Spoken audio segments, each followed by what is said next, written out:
Hey YouTube, welcome to my dining room. So I'm watching this registry hold on.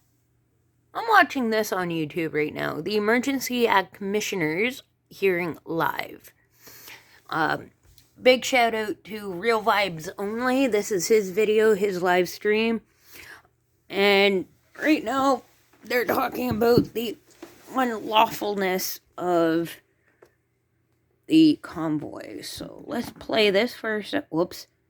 Screensaver. Let's go. Individuals and groups where there was no one leader, no one spokesperson, and no one thing to deal with. This was helpful, but not particularly instructive.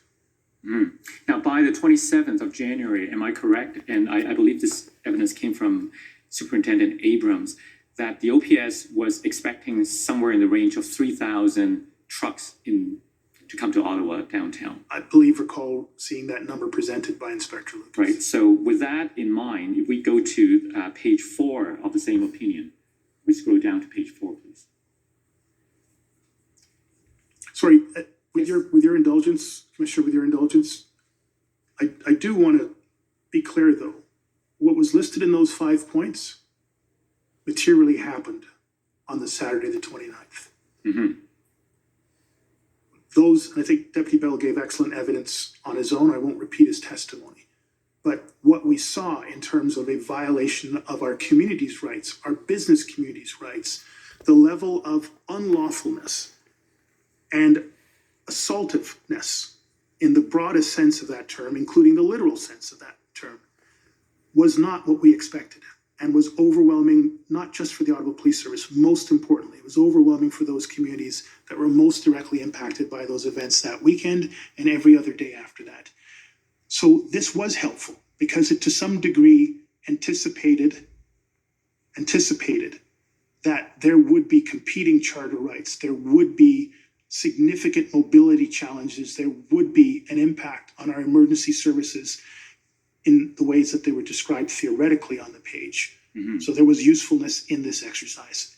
It was just a little too little and already in the middle of the events that were still unfolding around us.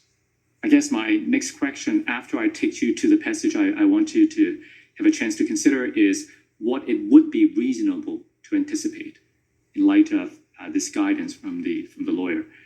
So this paragraph, starting with therefore, while the case law indicates that those who wish to protest have a charter-protected right in doing so, it is not without limits.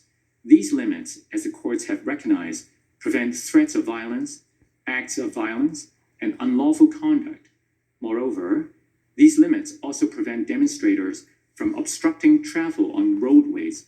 It is worth noting, however, that there has been at least one decision where it was found that a blockade for a very brief period only constituted a minor inconvenience and was therefore permissible. So this paragraph referenced the need to preserve travel on roadways as a way to limit whatever other competing rights for free assembly and free expression and so on. So having this in mind, can you help me understand why, when upward of 3,000 commercial vehicles and trucks are expected to arrive in downtown Ottawa, that this wouldn't put some limits on where those trucks could access in downtown Ottawa? Thank you. And as I'm reviewing this document and we're having this dialogue, all of these things were actually within the operational plan. I believe Inspector Lucas has given evidence to you, sir, that he considered that number. He considered it that through the combination of the PLT negotiations engaged by OPP and OPS officers, that there was agreements made with as many of the convoys as possible that would significantly reduce the impact of such events by parking trucks and arranging bus or rideshare into the downtown core that would alleviate much of this, that they recognize that emergency lanes need to be kept open. There were significant amounts of planning detailed out in the traffic plan and other plans. Again, evidence led by many others in that regard. The Ottawa Police Service were neither ignorant of this, That's and true. more importantly, they had taken steps to reasonably mitigate this.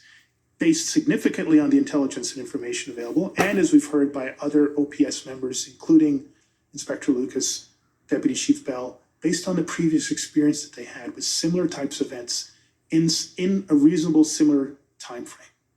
So I think, again, this was an informative document. It validated much of what we were thinking. It provided a more clearly articulated legal basis for what we were thinking. And we put in place the mitigation pieces that I felt were reasonably presented to me in advance of this. And we had the support of an excellent group from the OPP and their PLT as well. We've heard that, unfortunately, the majority of those agreements were broken. Let me be careful about my language. And I believe, sir, it was Inspector Lucas that gave an insight that I was only aware of in his testimony. Wow.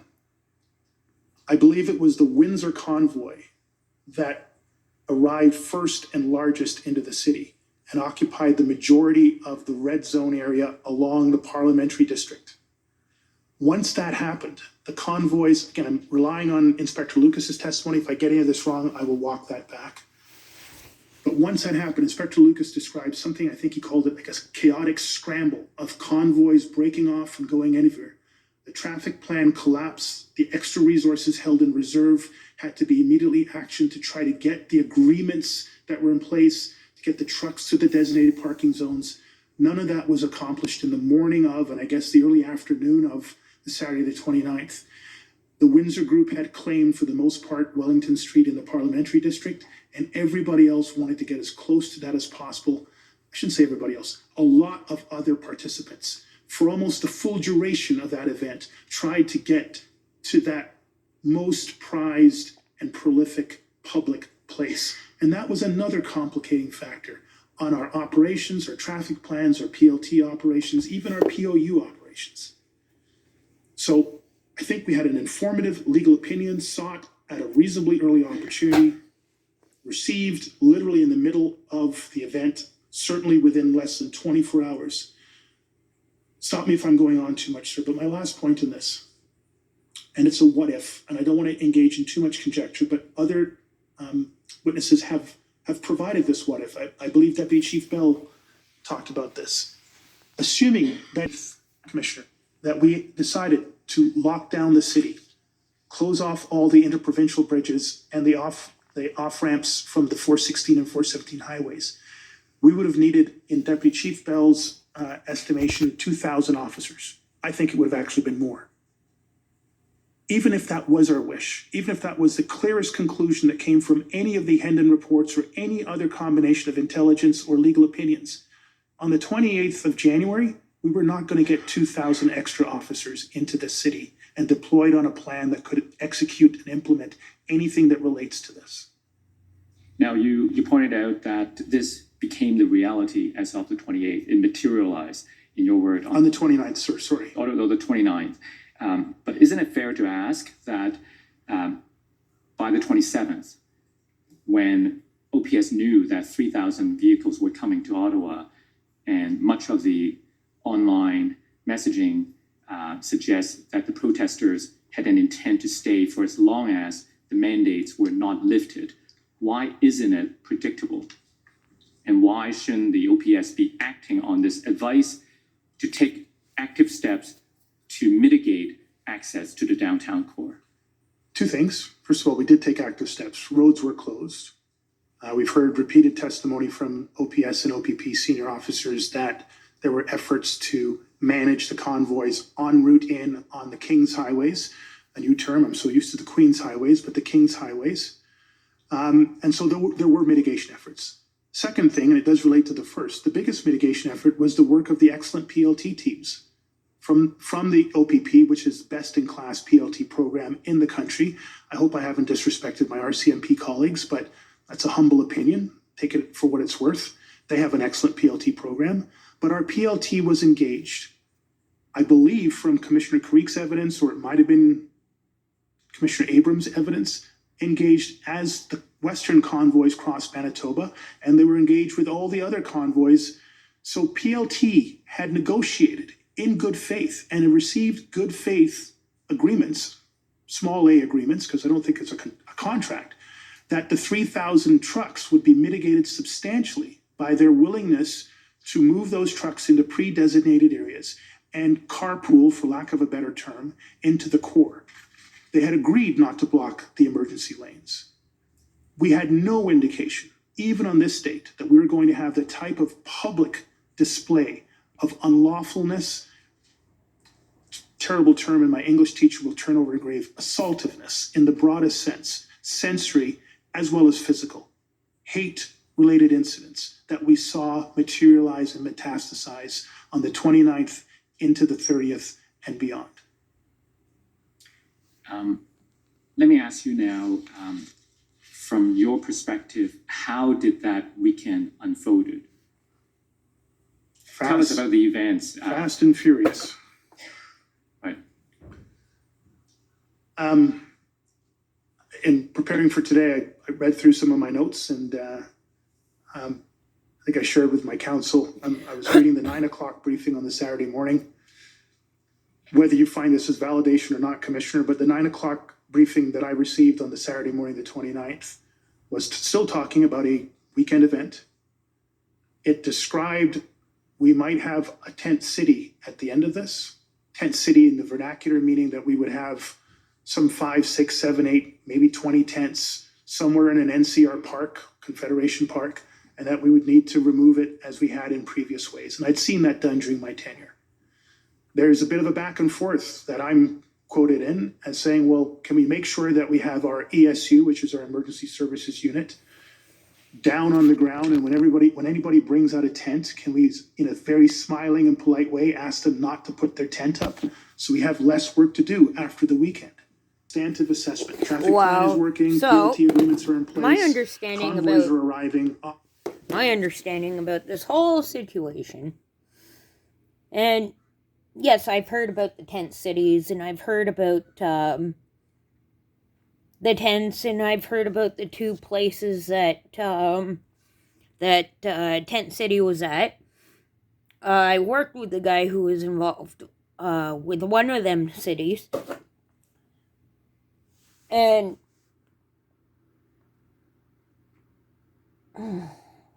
this is kind of hard for me, honestly, because one, I agree with the convoy. Two,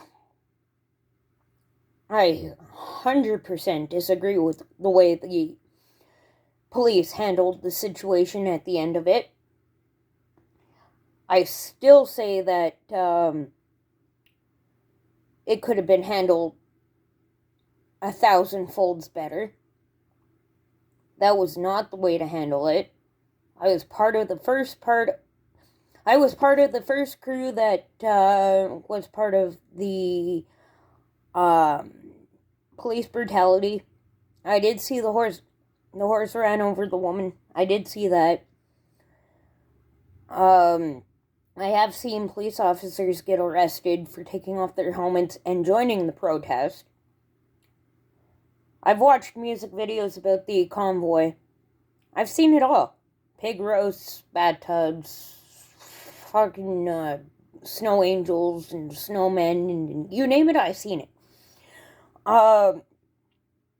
When the actual protest actually came down to it, and come down to the protest and the police brutality and the amount of force that was involved with that, I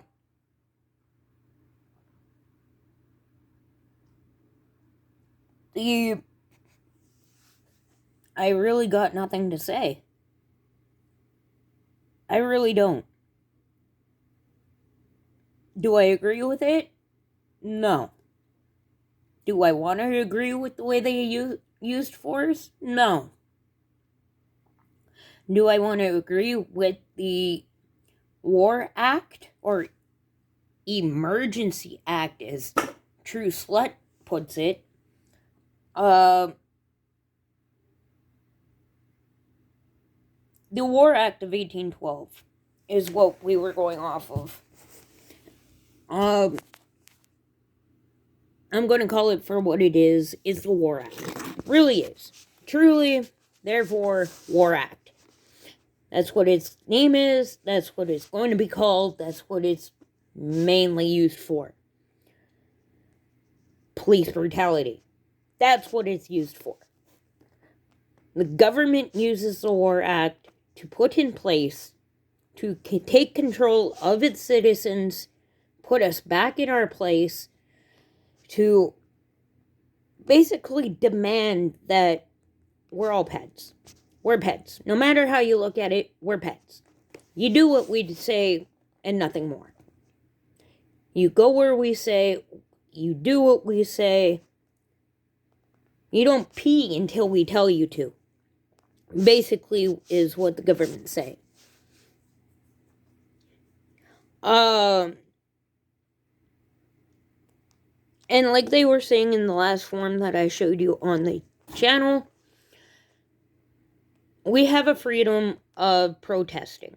We have a freedom of speech. We have a freedom of this and that and everything. But with the freedom of protesting and the freedom of who we are, as far as I'm understanding,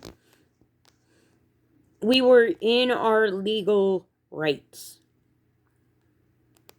There was offshoots, groups, as they put it.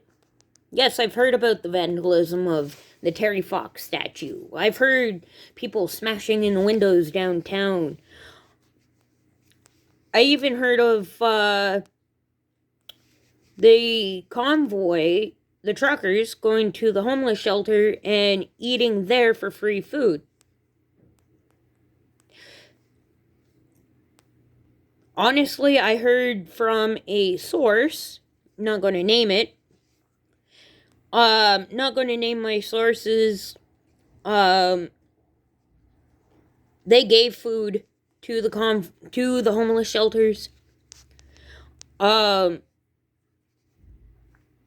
of the shops downtown got permanently shut down for staying open for feeding the convoy. So this man had his restaurant open to make money from the convoy, because money's money, right? No matter where it comes from, you're gaining your money. You're gaining your money? What the fuck? You're gaining your money. You're earning your wages to live. You're basically earning your money for your family. These guys that came downtown to protest the mandates gave up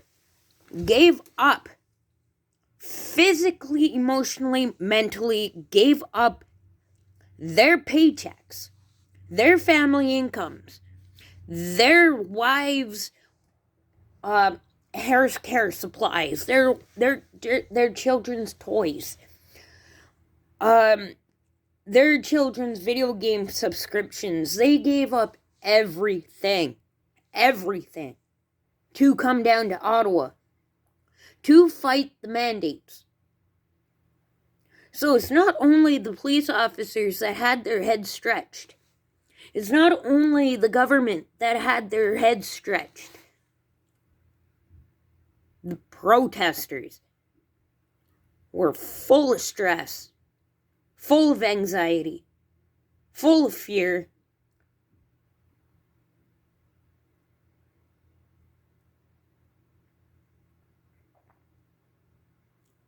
And honestly, to tell you guys the truth,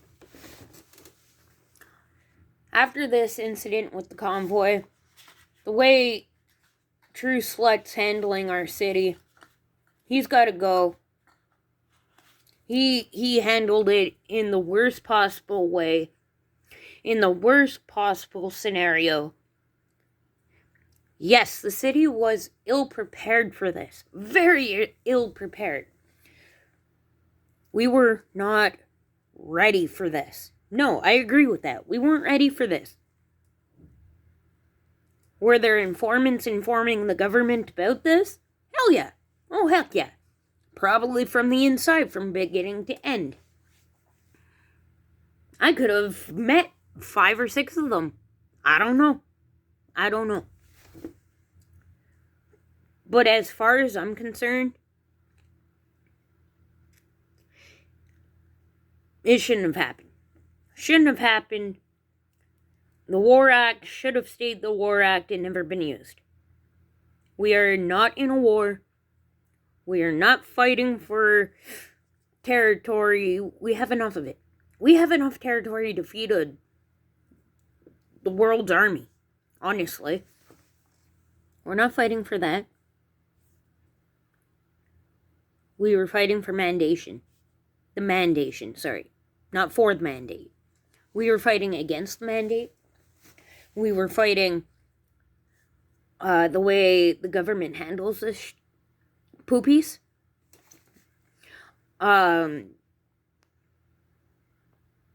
The truckers that were laid over at the borders, we were fighting for that.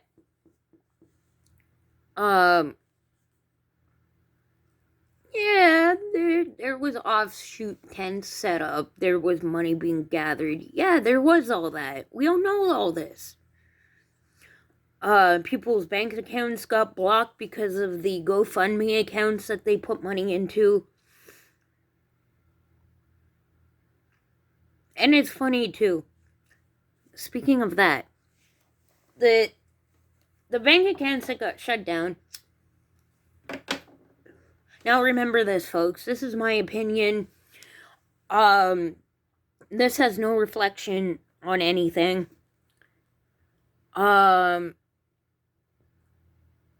just one person who was there, who's seen it from beginning to end. Almost beginning to end. I missed like the last two or 3 days of the protest. That's just because I didn't want to get hurt. I really didn't want to do the tear gas thing. I just didn't want to. Actually, I kind of was forced not to go. So, anyway, I was so mad at him. My buddy. I was begging my friend so hard to continue and fight hard and fight with my fellow Canadians who were down there. I watched them throw the tear gas on the TV. I watched this guy on the TV clear his eyes out with a jug of milk. I seen that. I seen a guy I was fighting with on the first day at the front lines. I was on the front lines. I was right head toe to toe with officers. Yeah, I was there. I was. Was I intimidated? No. Actually, yes, I was. It was cold that day, so I was shivering. But during that whole thing, I wanted to go home. I did. I wanted to go home. I wanted it all to be over. I wanted to get in a warm place, warm spot. You know? But no, I couldn't just abandon my Canadian brothers. Couldn't. No, not going to. Not going to happen.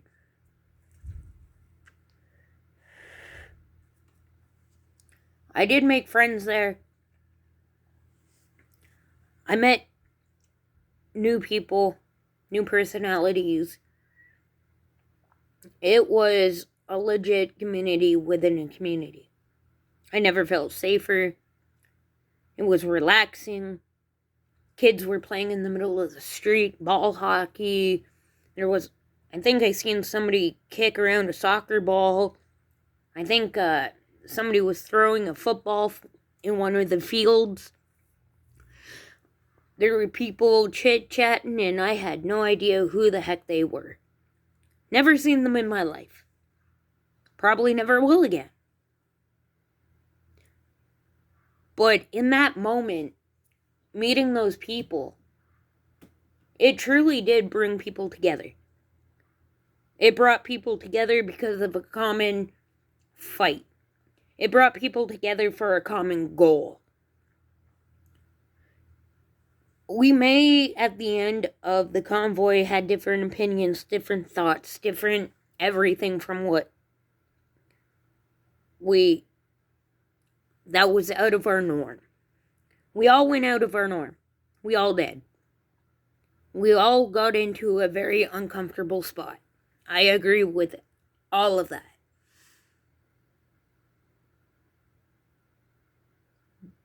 But I will 100% tell all of you this, and all of you right now. It should have never happened. The War Act of 1812 should never have happened. And the one thing that I do distinctly remember about the convoy, and this will distinctly stick in my head. If Trudeau would have came out and just spoke to the people, got on that stage, stood up on that boom truck, in front of that mic, in front of all those people, it would have been done and over with then and there. That's all.